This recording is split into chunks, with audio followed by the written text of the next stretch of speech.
Tekma se je začela v tej smeri, da mi in Koper prvi nekako ne pridemo v ta rezultatski zaostanek, ker smo imeli negativni rezultat s prejšnjih tekem in mi smo dobro povedali, potem pa nas je tisti karton nekako izključitev nas je potegnila nazaj, dobili smo 2 gola in treba analizirati tekmo, zdaj potegnati črto po tem pol sezone in potem bomo dobili odgovore, kaj je bilo narobe, kdo je bil odgovoren za kaj in potem bomo dobili jasno sliko.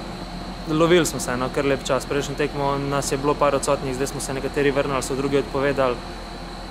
Na začetku sezone je bilo 30, je bil kar široki kader, danes se pa vidi, da smo pristali na par igralcev in ne vem, to nimajo za mene vprašanje. Se je pa poznal sigurno odsotnost par standardnih igralcev, ki so kazali dobro sliko in najprej odmisliti vse to, kar je bilo. Imamo še 2 treninga, potem bomo pa vedeli, da trener bo dal jasen napotek, kako naprej.